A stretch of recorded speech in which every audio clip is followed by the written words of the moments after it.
KOIKIMEDIA move closer to your doorstep. Lára today 17 December 2023. Lára Àdirẹ láti Ẹwà Èdè 20. Thank you. Ẹ̀jọ̀ pàṣẹ ọwọ́ fún láìsí aláṣẹ méjì. Kábíyèsí. Iṣẹ́ ìjọba ní ìsàlẹ̀.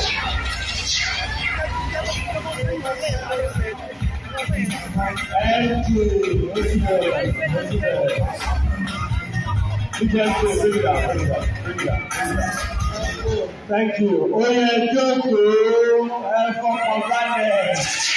Àṣẹ̀gbẹ́ yẹn bọ̀ lápò ní. Wọ́n lè fẹ́ jọ̀fadà ṣé lóòótọ́ ni. Ọ̀fadà wà ń tà. A ṣe fúdùlẹ̀ fún yín ta rẹpẹtẹ bẹ̀. Lẹ́gbẹ̀ẹ́ àwọn tó ń pàdé ẹ lọ jọ̀fadà. Kẹ́tù wọlé padà.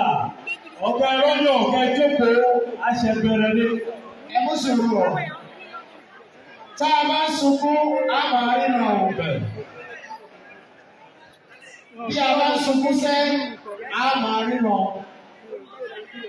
Nígbà tí náìsí kọrin ní sáti lówó yẹn, ìwọ tó ń bí rẹ̀ China wọlé kọ́ ló kọ́ fún o. Kò ń ṣe ìwọ tó ń ṣe kọ̀ǹtàbáǹdì o. Ìwọ tó ń bí àdìrẹ wọlé ìṣòro kọ́ fún o. Bó o bá ní kó o sáti lówó, ọgbẹ́gbẹ́gbẹ́ wọ̀lú, ẹ̀tẹ́ ẹ̀ bá bọ̀ bẹ́ẹ̀ o. Mo ya owó tí mo ní mo ya yín yẹn. Ẹ̀fọ́ kò jù bẹ́ẹ̀ lọ. Let's not go on quickly. We want to quickly,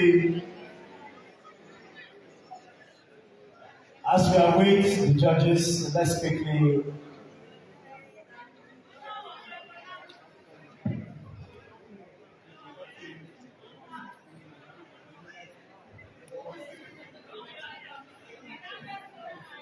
Kule, wherever you are, please quickly come here. Kule Akimani, please come on stage.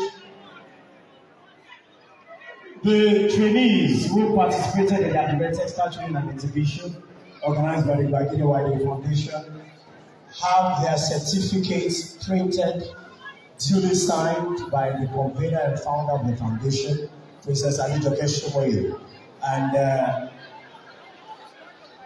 we would like to present those certificates. But while they are sorting that, I want us to quickly present the cash prizes for the best Yoruba teacher and the best Yoruba students.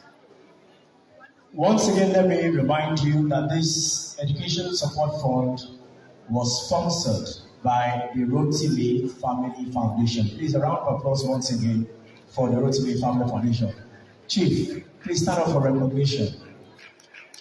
Ẹ bá mi pàtẹ́wọ́ fún Chief Rotimi. Ẹ bá mi pàtẹ́wọ́ fún wọn náà. They donated 1 million naira for the cause. Ẹ bá mi pàtẹ́wọ́ fún wọn.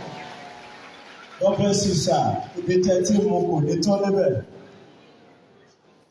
And the teacher will be walking away with 500,000 naira. Is somebody clapping in this hall? Everyone, hey. Now, I'm sure you'll be wondering how the teachers